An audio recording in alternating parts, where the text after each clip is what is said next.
Bonjour Tristan Walex. Bonjour. Et merci d'être l'invité de 15 minutes média cette semaine. Pas dans des fauteuils rouges, voilà, ça vous changera un petit peu. Mais on va quand même évidemment parler de compléments d'enquête, du travail des journalistes, et des compléments d'enquête qui ont fait parler. Et pour le coup, il y en a quelques-uns ces derniers mois qui ont fait beaucoup parler. Mais avant, c'est une tradition. Voici les 3 dates de votre parcours. La première date que nous avons sélectionnée, c'est 2007, vos débuts à la télévision. Et c'était sur... J'ai démarré à TF1, je suis sorti de l'école de journalisme de Lille, de l'ESJ, et j'ai démarré au service infogéné, au journal télévisé de TF1, 13h-20h, donc j'étais un peu le monsieur pompier, je faisais à la fois les intempéries, les neiges, les tremblements de terre, les incendies, et voilà, j'ai parcouru un peu la France et la planète pour les JT de TF1 à l'époque. Les incendies, les tempêtes, mais aussi les duplex. Tristan Walex, est-ce que vous vous souvenez de votre premier duplex ? Je vous vois venir, c'est pas un incendie, c'est une tempête je crois. Hein. Ouais, mais alors c'était le jour où j'ai signé mon CDI à TF1. Je me souviens que j'avais eu ce gros moment de solitude où je me suis dit mince, je viens de signer mon CDI ce matin, est-ce que je suis en période d'essai, est-ce que je peux me faire virer parce que je suis malheureusement tombé en pleine tempête. Alors il y a ça, mais j'en avais un autre. Ah bon, un incendie ? Non, Ah ouais ? Est-ce que ça vous dit quelque chose, Bourg-en-Bresse ? Bourg-en-Bresse, ouais. Eh bien, on l'a retrouvé et je vous propose qu'on le regarde tout de suite. Ah, je pensais que c'était la tempête, moi. Et on retrouve en direct de Bourg-en-Bresse notre envoyé Premier spécial duplex. Tristan Walex. Tristan, est-ce qu'on sait où sont actuellement les 2 suspects ? Ouais, c'est vrai, j'avais zappé ça. C'est mon premier duplex, ouais. Ouais, il y a effectivement pas de son.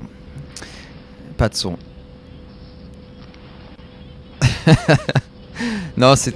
Ouais, c'est... Petit problème sonore, on n'entend pas Tristan Walex, mais si d'autres informations tombent évidemment... Non, mais effectivement, non, c'était terrible parce que j'étais effectivement mortifié, j'avais jamais fait de duplex de ma vie.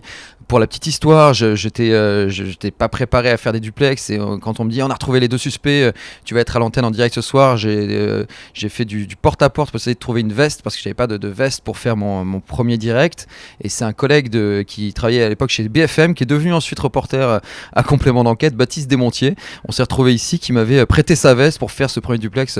Bon bah du coup un peu raté quoi. C'est vrai que c'était, je me souviens de ce moment dans l'oreillette où je me dis mais pourquoi on m'arrête ? Et non mais ouais oui, globalement j'ai eu quelques duplex malheureux, c'est les aléas du direct comme on dit. Alors après TF1, vous allez rejoindre les magazines de l'information de France 2, envoyé spécial complément d'enquête. On va faire un grand bond pour notre deuxième date puisqu'on a choisi 2017, une année très importante pour vous parce que vous remportez votre prix à Albert Londres pour le complément d'enquête sur Vincent Bolloré. Un industriel, copain avec tout le monde, à commencer par les politiques. Il prête son yacht à Nicolas Sarkozy, charme les socialistes, la séduction, sa meilleure arme. Histoire d'un businessman à la fois bienveillant et cassant, sympathique et sans état d'âme. Vincent, un ami qui vous veut du bien. Qu'est-ce que ça change à ce moment-là, ce prix, cette distinction pour vous dans votre carrière ? Il y a un avant, il y a un après ? Alors ouais, que j'avais réalisé en 2016, mais effectivement j'ai eu le prix Albert Londres en 2017 pour ce documentaire qui retraçait le parcours de Vincent Bolloré depuis le rachat dans les années 80 de la papeterie familiale jusqu'à l'empire médiatique qu'il commençait à constituer à l'époque. En 2016, c'est le fameux été où il a supprimé les guignols de l'info, aussi viré beaucoup de monde à l'état-major de Canal+ et d'ITélé, et on sentait poindre quelqu'un qui avait un projet idéologique et industriel un peu particulier pour ces médias. Dans ma carrière, à chaque fois, je me dis mince, il y en avait d'autres qui étaient bien, il n'y avait pas que Bolloré. Moi, je travaillais sur plein d'affaires, sur les affaires Fillon, sur les affaires Sarkozy, le financement libyen de la campagne de 2007, l'affaire Big Malion, etc. Après, oui, c'est sûr que j'étais très heureux d'être récompensé du prix Albert Londres parce qu'à l'époque, j'avais pris ça comme un soutien de la profession, c'est-à-dire que le sujet sur Vincent Bolloré, il m'a valu beaucoup d'ennuis aussi, pas uniquement des prix, il m'a valu plusieurs poursuites judiciaires au pénal où on a gagné en première instance, en appel, devant la Cour de cassation. Il nous a aussi attaqué devant le tribunal de commerce où il réclamait 50 millions d'euros à France Télévisions. On a gagné en première instance et en appel. Et même là, on est en 2025, c'était donc il y a 9 ans la diffusion. On est toujours poursuivi au Cameroun. Enfin, moi, je ne peux pas aller au Cameroun. Sinon, je peux être mis en détention provisoire pour diffamation parce que Bolloré nous a aussi attaqué au Cameroun via une de ses filiales, la Socapalm, qui est une plantation locale au Cameroun. Donc voilà, c'est sûr que ça nous a valu beaucoup d'ennuis judiciaires. Ça a coûté très cher à France Télévisions en frais d'avocat, frais de procédure. Et c'est sûr que d'avoir le soutien de la profession et de ce qu'il y a de meilleur dans la profession, ça nous a fait effectivement chaud au cœur. Alors, vous allez donc travailler pour Envoyé spécial, Complément d'enquête, les magazines de l'information de France 2. Et le 2 septembre 2021, vous prenez les rênes de Complément d'enquête. Il y avait du son cette fois-ci. Oui, il y avait du son, effectivement, cette fois-ci. Heureusement. Et d'ailleurs, je vous propose qu'on écoute la première et le passage de relais entre Élise Lucet et Complément d'enquête. Tristan Walex, l'année dernière, il était encore au sein d'Envoyé spécial. Il prend les commandes de Complément d'enquête. On lui souhaite bonne chance. Tristan, on est avec toi. Excellente fin de soirée sur France 2. Merci, bonsoir. C'était l'expression favorite Trump. You are fake news. Fake news. Fake news. Vous allez voir que c'est devenu une manière de faire du business. Fake news. La nouvelle machine à fric, c'est tout de suite dans Complément d'enquête. 20 ans, pratiquement jour pour jour après le lancement du magazine par Benoît Duquesne, qui malheureusement est décédé en 2014. Vous prenez les rênes de Complément d'enquête. J'imagine que ça a été un moment, une émotion particulière. Bah c'est sûr, enfin moi Benoît Duquesne c'est un journaliste que je respectais et que j'aimais énormément. C'est lui qui m'a fait venir en 2012, qui m'a débauché de TF1 pour me faire venir à Complément d'enquête. J'ai travaillé 2 saisons avec lui, j'ai subi sa disparition brutale en 2014, ça a été horrible. Enfin, nous, on était une petite rédaction, une dizaine de journalistes, on s'est retrouvés orphelins, professionnellement orphelins. Et à l'époque, il n'y avait pas grand monde qui donnait cher de l'avenir de Complément d'enquête. On voyait bien que à France Télévisions, les gens disaient il incarnait tellement, il tenait tellement cette émission qu'on se disait ça survivra pas à Benoît tellement il était présent. Et au final, de me dire que là, plus de 10 ans après sa disparition, on est toujours là. Il y a plein de gens dans l'équipe qui ont bossé avec lui. On essaye de perpétuer un peu son héritage. Enfin voilà, il est souvent invoqué. Il avait des phrases qui revenaient souvent. Il faut penser contre soi-même. Cette manière de toujours aller plus loin, de toujours de pas se dire c'est que de la télé, mais vraiment on va aller chercher l'information qui est pas déjà sortie ailleurs. Voilà, il est souvent cité pour dans les débats, dans nos conférences, etc. Et pour nous, il y a une dimension un peu mystique de se dire on poursuit aussi l'héritage de Benoît Duquesne. Et justement, comment s'est passée votre arrivée à la tête du magazine en 2021 ? Parce que c'est vrai que quelques temps avant, il y avait eu beaucoup de présentateurs, une succession de présentateurs. Comment ça s'est passé ? Comment ça a été décidé ? Il y a eu effectivement Nicolas Poincaré à la mort de Benoît, ensuite Thomas Soto, ensuite Jacques Cardoz, et je suis donc le 5e présentateur de Complément d'enquête. En fait, tout simplement, j'avais postulé, on était une quinzaine, un peu plus de 15 postulants, je crois, à l'époque, et j'avais des qualités, des défauts. Parmi mes qualités, je pense qu'il y avait le fait que j'incarne l'investigation. C'est vrai que moi, j'aime bien les sujets qui grattent, les sujets qui sont pas forcément très reposants et qui valent beaucoup de nuits blanches à nos à nos juristes, etc. Après, j'avais pas d'expérience d'antenne, je faisais des duplex sans son, donc voilà, je partais de loin. Et il y avait des profils plus présentateurs. Voilà, moi je me définis pas forcément comme un présentateur, je suis vraiment un journaliste de terrain. J'aime l'enquête, l'investigation, le reportage, l'interview, mais je suis pas forcément quelqu'un qui avait une grosse expérience d'antenne. Et moi, ce qui m'intéressait avec cette place à Complément d'enquête, c'était pas forcément montrer ma figure, c'était au contraire défendre une manière de faire du journalisme, faire un journalisme sans concession, indépendant, et aller sur des sujets qui grattent, enquêter sur tous les pouvoirs économiques, les pouvoirs politiques, les pouvoirs médiatiques, sans avoir de chapelle politique dans laquelle on pouvait nous ranger un peu facilement. Des sujets qui donnent des nuits blanches à vos juristes, il y en a quelques-uns, je crois, en ce moment. On écoute un petit florilège. Et si Gérard Depardieu était devenu son propre personnage dans Les Valseuses ? Complément d'enquête sur les dérives d'un monstre sacré du grand écran. Ses méthodes, ses réussites et même ses casseroles, Ce soir, vous saurez tout sur Anne Hidalgo. Complément d'enquête sur l'enfant prodige de l'extrême droite, devenu président du RN, Jordan Bardella. Complément d'enquête sur ce que ne vous dit pas toujours Michel-Édouard Leclerc. Complément d'enquête sur le PSG, le Paris Saint-Germain. Complément d'enquête sur Cyril Hanouna, le nouveau parrain du PAF. Et la liste est loin d'être complète, on peut rajouter Anne Hidalgo, Didier Raoult, Pfizer, bien d'autres. La question qu'on se pose, c'est comment sont choisis les thèmes de complément d'enquête. Comment vous décidez de consacrer 52 minutes à quelqu'un, à un thème, à une enquête. Comment vous partez sur un sujet ? Alors c'est une décision collective, ça c'est encore ça date de l'époque Benoît Duquesne. Tous les lundis matin on se réunit collectivement avec les rédacteurs en chef, les équipes, les journalistes, les équipes de prod, et les gens disent bon bah voilà ce qui anime nos déjeuners de week-end en ce moment, voilà ce qui ressort un petit peu de l'actualité. Ce qui est pas évident, c'est qu'il faut arriver à anticiper, à être sur de l'enquête et à savoir donc on met quand même entre 6 et 8 mois à produire et à sortir une enquête, et il faut savoir ce qui sera dans l'actu dans quelques mois, et c'est pas toujours évident parce que parfois on a des phénomènes de mode qui sont assez conjoncturels, et typiquement l'année dernière on avait lancé un sujet sur la FNSEA un peu en amont, mais pourquoi vous lancez ça, et puis au final on était tombé en plein dans la crise agricole qui avait eu lieu à l'hiver dernier, février-mars 2024, et voilà, faut arriver à être sur des sujets à la fois que l'on peut explorer, qui méritent de l'investigation, et en même temps qui vont pas être complètement caduques et tapés quelques mois plus tard. Et ensuite on essaye de diversifier un petit peu, c'est-à-dire de pas être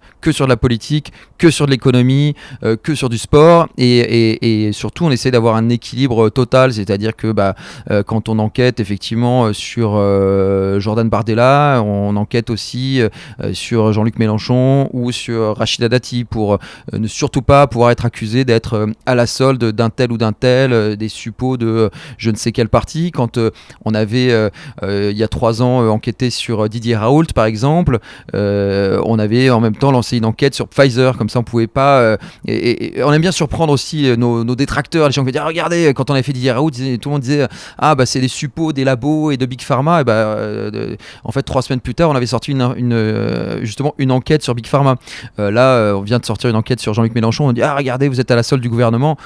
Il faudra patienter quelques semaines avant de voir que ce n'est vraiment pas le cas. Et voilà, on aime bien montrer que on est proche de personne, on enquête sur tout et sur tout le monde.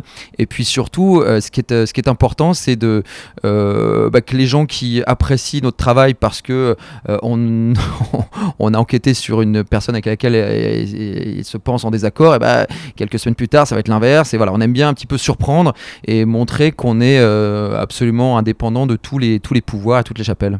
Est-ce que dans le choix des sujets, il y a une limite ? Des limites, c'est-à-dire ?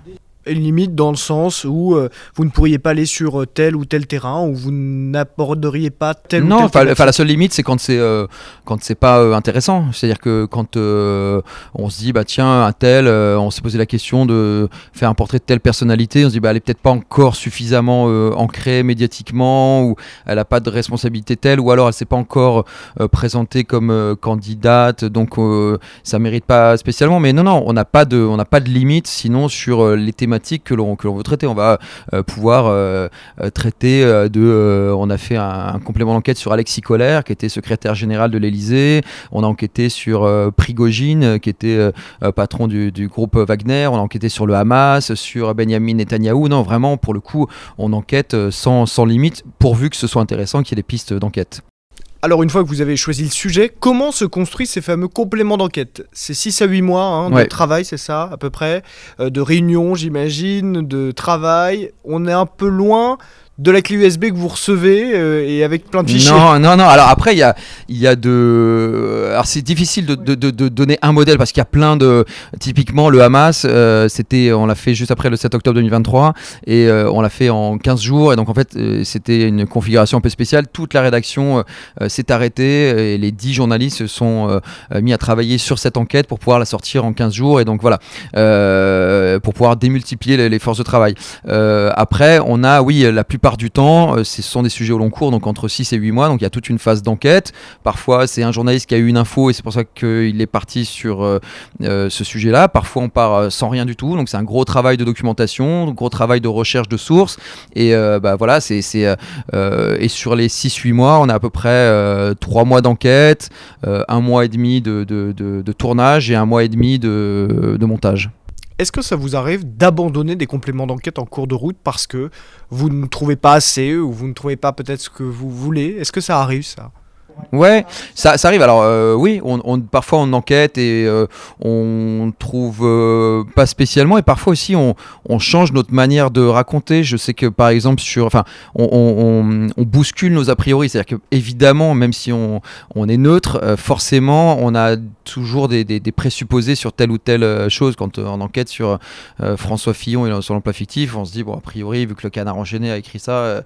Et c'est fort possible que Pénélope Fillon n'ait pas travaillé. Mais bref, quand on a travaillé par exemple sur Anne Hidalgo, vous en parliez tout à l'heure, Anne Hidalgo, il y avait de grosses questions qui se posaient à l'époque sur l'utilisation de l'argent public, de l'argent de la mairie pour financer sa campagne en 2022, pendant la présidentielle. Et au final, au bout de plusieurs mois, on avait obtenu toutes les factures de la mairie de Paris. Et on était parti sur une piste qui n'était pas la bonne et on l'a racontée comme telle. On a dit, bah voilà, il y a une question qui se pose et on a fact-checké les rumeurs, et il se trouve que nous on n'a pas trouvé de problème, ce qui ne veut pas dire qu'un jour d'autres en trouveront pas, mais voilà, on essaye donc soit quand c'est au tout début, ça peut nous arriver parfois d'enquêter quelques semaines et puis de changer notre fusil d'épaule, soit quand finalement nos présupposés, nos a priori ne se vérifient pas, et ben on est honnête et on raconte que là-dessus on aurait pu imaginer que, mais au final c'est plutôt l'inverse qui est la réalité. Alors justement, on en a parlé il y a quelques instants, vous ne vous refusez rien, aucun sujet, que ce soit sur une autre chaîne de télévision, une autre émission ou un autre animateur, pour ne pas le citer, ou même des politiques. Est-ce que vous pensez justement que ça fait de complément d'enquête une mission de service public, une émission de service public, et que ce rôle de service public vous protège aussi et vous permet d'aller sur tous les sujets, tous les terrains ?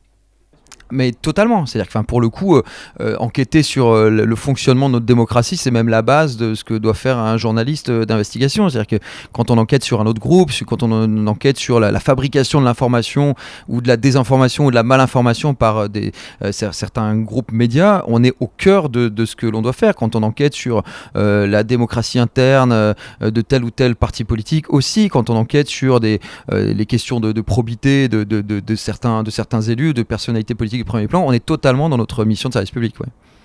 Est-ce que vous ne pensez pas aussi que c'est votre rôle de service public qui fait que certaines personnes estiment que vous n'avez pas à enquêter sur tel ou tel sujet ou sur telle ou telle personnalité, à ne pas les embêter ? Ah bah oui, ce serait problématique si on n'enquêtait que sur un parti politique, ou si on enquêtait que sur justement, si on était des militants d'un clan et qu'on enquêtait que sur un autre clan. Et justement, c'est parce qu'on est payé par tous qu'on va enquêter sur tout le monde, de la France insoumise au Rassemblement national, en passant par l'exécutif, par les Républicains, par le Parti socialiste. On a enquêté, c'est ça, c'est en tant que service public, effectivement, on n'est pas missionné pour dézinguer ou enquêter que sur une petite partie ou sur un clan en particulier, mais on enquête bien sur tout le monde parce qu'on est payé par tout le monde. Alors l'émission fêtera ses 25 ans l'année prochaine, 25 ans de complément d'enquête, et pourtant, vous n'avez jamais été aussi attaqué. Dernier épisode en date, évidemment, on en a beaucoup parlé, celui avec Gérard Depardieu, qui vous a donc accusé d'avoir trafiqué les rushs pour lui faire dire des propos qu'il n'aurait pas tenus. Ouais. Vous avez dû beaucoup vous battre. Ouais, on est encore dessus, il y a une procédure. On était chez un expert judiciaire, première fois de ma vie que je me suis retrouvé avec mes collègues à faire expertiser nos rushs par un expert judiciaire en présence de Gérard Depardieu et de son avocat, Jérémy Assos. Ouais, c'est assez lunaire. Ça a été pour vous Une attaque inédite. Ah bah oui, enfin c'est-à-dire qu'on est en France. Moi, je fais pas partie des gens qui pensent que les journalistes peuvent tout dire. Il y a la loi de 1880 sur la liberté de la presse, et si jamais quelqu'un n'est pas content ou s'estime diffamé, il peut porter plainte en diffamation. Ça nous est arrivé régulièrement. On a toujours gagné. Moi, j'ai gagné tous mes procès en diffamation contre Bolloré, mais aussi contre d'autres personnes. Et là, ce qui est assez inédit, c'est que Gérard Depardieu sait qu'on ne l'a pas diffamé. Il sait très bien que tout ce qu'on a montré était vrai, et il a trouvé une espèce d'artifice, enfin son avocat surtout a trouvé une espèce d'artifice juridique pour nous faire perdre beaucoup de temps, beaucoup d'argent, parce que ça coûte de l'argent, hein. C'est beaucoup de frais d'avocat, de devoir répondre à toutes les injonctions judiciaires que l'on a. Et voilà, le but c'est juste de polluer le débat public. C'est vrai que ce qu'il y a de nouveau par rapport à quelques années, c'est qu'aujourd'hui on a effectivement avec le groupe Bolloré, le JDD, Europe 1, CNews, une caisse de résonance pour un discours complotiste, et effectivement ça permet de semer le doute, d'essayer de faire croire que Complément d'enquête aurait peut-être bidonné des images, alors que à l'évidence c'est complètement faux. L'expert judiciaire a vu les images, il y a des médias qui ont réussi à voir les images aussi, et à part Gérard Depardieu et le groupe Bolloré, tout le monde sait bien que ces images ne sont absolument pas trafiquées, et que Gérard Depardieu a bien sexualisé une fillette lors de son voyage en Corée il y a quelques années. Et ça vous a fait perdre du temps, de l'énergie, de l'argent. Ce qu'on appelle les procédures bâillons, hein, et Vincent Bolloré a été maître en la matière. Moi, je sais qu'à l'époque où j'ai subi, j'ai déjà eu 5 procès contre Vincent Bolloré, et j'attends le 6e au Cameroun. J'avais fait avec plusieurs collègues une petite comptabilité de toutes les procédures judiciaires lancées par Vincent Bolloré, et on en était, je crois, à plus d'une 50aine de journalistes attaqués par Vincent Bolloré. C'est une manière de mettre la pression, sachant que moi je pensais naïvement avant que lorsqu'on gagnait un procès, on nous remboursait nos frais d'avocat, parce que souvent on entend les décisions de justice, bah oui, mais il est condamné à rembourser tant pour des frais de justice. Et en fait, je sais que Vincent Bolloré, il a même été condamné pour procédure abusive contre France 2 et Complément d'enquête, et il a été condamné, je crois, à 22 000 euros de frais de justice à rembourser à France Télévisions. Ce que j'ai appris, ce que j'ai compris en discutant avec le service juridique, que je remercie pour les nuits blanches sacrifiées pour Complément d'enquête, c'est qu'en fait, ça a coûté plusieurs centaines de milliers d'euros de nous défendre dans les affaires Bolloré. Donc oui, ce qui est problématique avec ces procédures bâillons et avec le système judiciaire tel qu'il existe aujourd'hui en France et les attaques contre la liberté de la presse, c'est que même quand on gagne, on perd. C'est-à-dire que France Télévisions, nous, Complément d'enquête, on a toujours gagné tous nos procès, et pourtant France Télévisions en a sa poche pour plusieurs centaines de milliers d'euros, même lorsqu'elle elle gagne des procès. Et c'est sûr que c'est problématique. Ça nous fait perdre beaucoup de temps, mais aussi beaucoup d'argent d'un point de vue, et c'est de l'argent public. Alors judiciairement, vous avez gagné, mais est-ce que médiatiquement, vous pensez aussi avoir gagné sur ce champ-là, cette bataille, la bataille médiatique, parce que les éditos, les chroniques qui vous accusent de fake news, c'est un petit poison qui se distille dans l'air et qui fait une petite musique et qui vous porte préjudice. Ah non, mais je pense que c'est... Là, on va rentrer dans des questions très philosophiques et tout, mais c'est compliqué. C'est-à-dire que... je sais pas si c'est une bataille. Enfin, peut-être que Bolloré est en bataille, est en guerre contre le journalisme, mais nous, on n'est pas en guerre contre Bolloré. On rappelle, nous, juste des principes. On défend des faits. On a des principes, une déontologie. On peut pas mentir, on peut pas inventer des choses, on peut pas bidonner. Et on est face à des gens qui, eux, pour le coup, ont le droit de mentir, ont le droit de tronquer des citations, etc. Et donc si jamais effectivement cette espèce de bataille, mais que moi je me sens pas encore une fois en bataille contre le groupe Bolloré, mais c'est sûr qu'entre des gens qui respectent une déontologie et qui respectent des règles, et des gens qui ont le droit pour qui tous les coups sont permis, y compris le mensonge, le bidonnage, la manipulation, forcément le combat est un peu inégal. Donc voilà, je sais pas, oui, forcément le fait qu'il y ait aujourd'hui un groupe média complotiste qui existe en France avec une grosse caisse de résonance, parce que presse écrite, radio, télévision, c'est sûr que ça pose question sur l'exercice de la démocratie en France aujourd'hui. Est-ce que toutes ces menaces, ces nouvelles formes d'intimidation, au fond, ça ne rend pas votre exercice de journalisme d'investigation, en plus télévisuel, presque impossible aujourd'hui, ou en tout cas très compliqué, voire en recul? Non mais Oui et non, c'est-à-dire que je suis pas sûr que le système médiatique était mieux il y a 30 ans. Je suis pas sûr qu'à France 2 il y avait moins d'émissions d'investigation. C'est-à-dire qu'aujourd'hui il y a Cache Investigation, il y a Envoyé spécial, il y a Complément d'enquête. Donc on n'est pas à plaindre. C'est-à-dire que franchement il y a du boulot pour les journalistes d'investigation. Ce qui est compliqué, ce qui est peut-être nouveau, c'est effectivement le fait qu'on est dans une... Mais ça dépasse le strictement médiatique. On est dans une époque où les faits comptent plus vraiment. C'est-à-dire que aujourd'hui, les faits sont une opinion comme une autre. Et en fait, on est tout de suite renvoyé et on doit se positionner. On parlait de Depardieu tout à l'heure. Moi, on m'a demandé plein de fois, mais Gérard Depardieu, est-ce qu'il faut lui retirer sa Légion d'honneur? Est-ce qu'on doit retirer sa poupée de cire du musée Grévin, etc. Mais en fait, nous, ça ne nous intéresse pas. Nous, en tant que journalistes d'investigation, on révèle des faits, on donne des faits au public et le public se fait son opinion. Et après, au dîner du week-end, il y a des gens qui vont dire ouais, mais quand même, Gérard Depardieu, c'est vraiment un salaud. D'autres qui vont dire non, mais quand même, c'était une autre époque, c'est un grand artiste. Donc, et c'est ça la mission des journalistes dans une démocratie, c'est de donner aux gens des faits objectifs sur lesquels ils peuvent ne pas être d'accord. C'est ce qu'écrivait Hannah Arendt, quoi. Vraiment, on est aujourd'hui dans une époque qui avait été décrite dans les époques pré-totalitaires où en fait aujourd'hui les faits ne compte plus, c'est-à-dire qu'on n'est plus en train de débattre, tiens, ce qu'a fait Depardieu, c'est ça, moi je pense que c'est vraiment un salaud, et d'autres qui vont dire non, on peut lui pardonner. On est en train de dire non, mais en fait on n'est pas bien sûr que Depardieu il ait fait ça. Ça c'est un problème pour l'exercice d'une démocratie dans un monde normal, dans un monde qui peut fonctionner normalement. Les gens peuvent discuter, peuvent débattre et peuvent être en désaccord en s'accordant au moins sur les faits. Aujourd'hui, de par un système médiatique un peu à la dérive, de certains groupes médias qui ne respectent pas certains codes de base de la déontologie, on ne discute plus sur la base de faits communs, mais on met en doute l'existence même de ces faits, et ça, c'est problématique pour une démocratie saine. Alors il y a un autre épisode sur lequel on voulait revenir, c'est évidemment le complément d'enquête sur Cyril Hanouna, car c'est l'un des plus marquants de complément, d'abord parce que c'est votre record d'audience absolue, près de 3 millions de téléspectateurs, vous avez explosé la plateforme France.tv, et en même temps, c'est un moment où vous avez reçu beaucoup de menaces en direct, proférées à la télévision à une heure de grande écoute sur une autre chaîne. Comment vous avez vécu, comment les journalistes de complément d'enquête ont vécu ce moment-là ? Non, c'était inédit. Après, on y a pas mal réfléchi. Effectivement, c'est les menaces, entre guillemets, qui ont le plus de retentissement. Mais en réalité, c'était pas forcément les pires. Quand on a fait une enquête sur Prigojine, par exemple, notre journaliste, Louis Milano-Dupont, il a reçu des mémos vocaux sur son téléphone de Prigojine le menaçant de mort. C'est un peu intimidant quand on a fait une enquête sur le Hamas. Moi, j'ai reçu des coups de téléphone, pareil, me disant on va te décapiter, etc. Quand on enquête sur... là, on enquêté sur Tefal et sur les PFAS, on a reçu je ne sais combien de courriers d'avocats, eux aussi d'ailleurs demandent à accéder à nos rushs, c'est du délire. Donc des menaces, en fait, on en a toujours. Elles peuvent être juridiques, elles peuvent être des menaces de mort. Là, en fait, c'était des menaces d'un genre nouveau, effectivement. La menace en direct à la télévision, on met votre photo, on dit regardez, c'est salaud.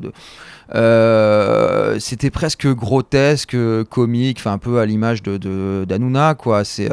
Donc c'était pas... on l'a vécu comme une période effectivement bizarre qui confortait un petit peu tout ce qu'on essayait de montrer dans notre enquête sur Cyril Hanouna, c'est-à-dire qu'effectivement c'est quelqu'un qui a pas du tout ça peut être un très bon animateur de divertissement, mais qui n'a pas les codes du journalisme et qui se prend en même temps pour un animateur du débat public. Voilà, le parrain du PAF, ça s'appelait, c'est vraiment ça, c'est-à-dire qu'effectivement si vous enquêtez sur moi, je vais vous dégommer et je vais le faire savoir à tout le monde. C'était finalement à l'image de ce qu'on essayait de montrer. Avec un peu de recul, est-ce que vous pensez que cet épisode a plutôt apporté à l'émission ou au contraire vous a créé plus de problèmes, plus d'ennuis d'être comme ça sous les feux des projecteurs, sous la lumière ? Non, je suis pas sûr. Nous, on se pose pas ces questions-là, quoi. C'est-à-dire qu'en fait, on enquête sur. On essaye vraiment de se préserver de tout ça. On se dit, tous les coups de fil qui peuvent être, toutes les pressions qu'on peut subir, qu'elles soient juridiques, qu'elles soient médiatiques, qu'elles soient physiques, que ce soit des insultes. On se dit, il faut absolument qu'on fasse comme si elles n'existaient pas, parce que si vous commencez à choisir vos sujets en fonction des réactions qu'ils peuvent susciter, et ben c'est le début de la fin. Et puis c'est donner raison à vos détracteurs et aux gens qui veulent vous influencer ou faire taire. Donc non, on essaye de s'en préserver totalement. On se dit c'est pas parce que on a une procédure judiciaire d'un tel qu'il faut regretter d'avoir fait ce sujet et qu'il faut arrêter d'enquêter sur ça. Et pour Hanouna c'est pareil, sinon c'est de la procédure bâillon d'un nouveau genre, même si c'est pas juridique, c'est aussi une manière d'essayer de bâillonner les journalistes qui travaillent de manière indépendante. Donc non, pour nous ça n'a rien changé.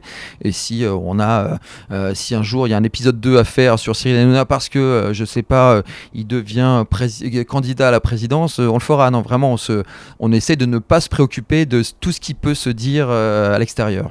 Est-ce que le fait aussi que ça soit des objets d'enquête un peu particuliers, parce que ce sont des gens exposés, médiatiques, et qui, contrairement à d'autres, font la publicité de vos enquêtes en cours, c'est-à-dire disent « j'ai reçu tel texto, j'ai reçu telle convocation, en tout cas complément d'enquête prépare quelque chose sur moi », est-ce que ça vous aide ou au contraire ça vous embarrasse ? Pour le coup, nous, ça nous dérange pas forcément parce que alors, chacun travaille différemment. Je sais qu'il y a d'autres émissions qui ont d'autres méthodologies.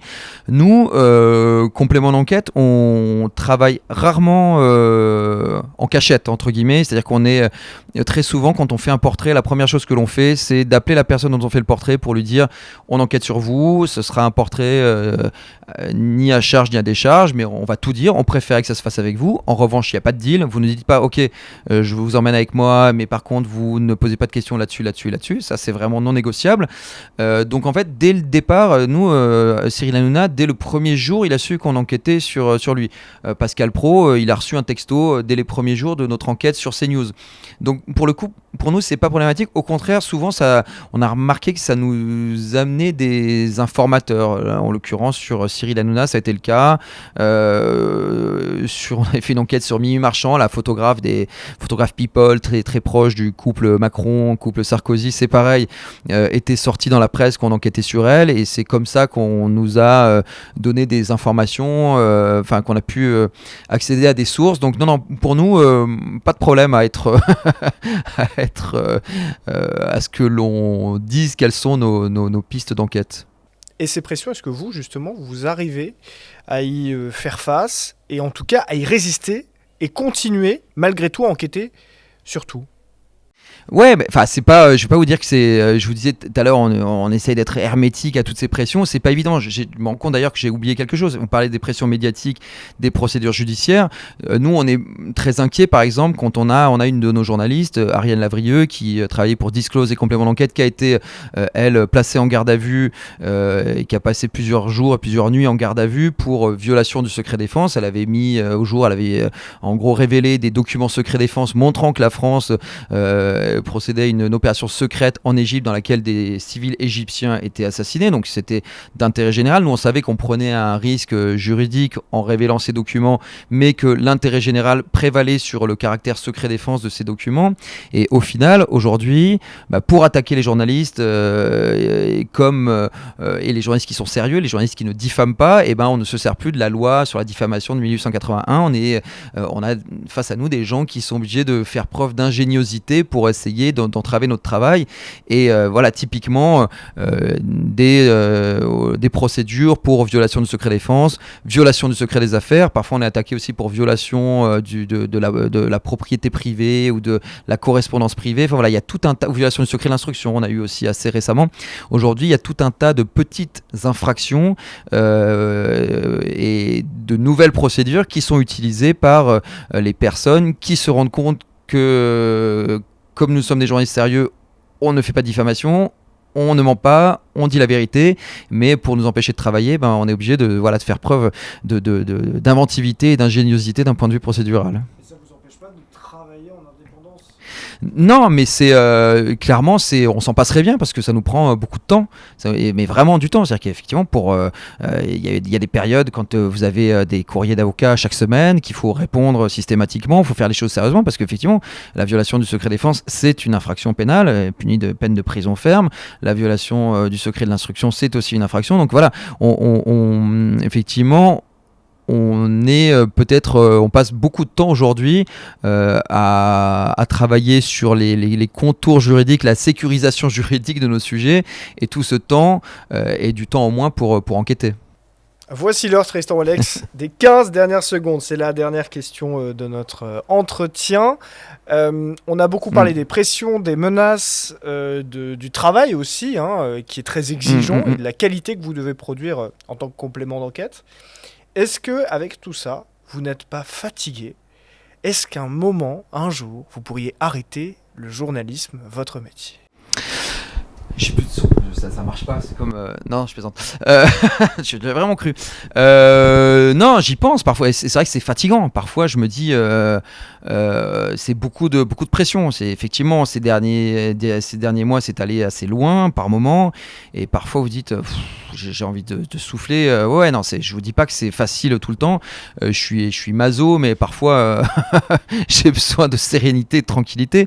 Donc, je sais pas si je ferais ça toute ma vie. Et c'est effectivement fatigant, c'est de la bonne fatigue, on aime ça, voilà, on peut pas faire de l'investigation sans être un peu maso, mais voilà, parfois c'est sûr que c'est fatigant, je vous le cache pas, donc je sais pas combien de temps je tiendrai, pour l'instant ça va, mais ouais, c'est pas simple tous les jours, et il y a plein de choses intéressantes à découvrir. Après, c'est sûr que j'ai toujours voulu faire de l'investigation dans le journalisme, je trouve que c'est un genre que j'affectionne très particulièrement. Déjà à TF1, on avait monté une cellule d'enquête, et c'est vrai que j'aime bien cette idée de révéler des faits qui ne sont pas forcément connus du grand public, de bousculer un peu, d'introduire dans le débat public des éléments nouveaux. Ça, c'est vraiment un moteur et un défi qui me donne envie de me lever le matin. Mais voilà, c'est sûr que c'est fatigant, et parfois je me dis voilà, tout est possible, on n'a qu'une vie quand même, faut pas non plus être complètement suicidaire. Qu'une vie et qu'un complément d'enquête par semaine. Merci beaucoup, Tristan Walex, d'avoir été avec nous. Merci à vous.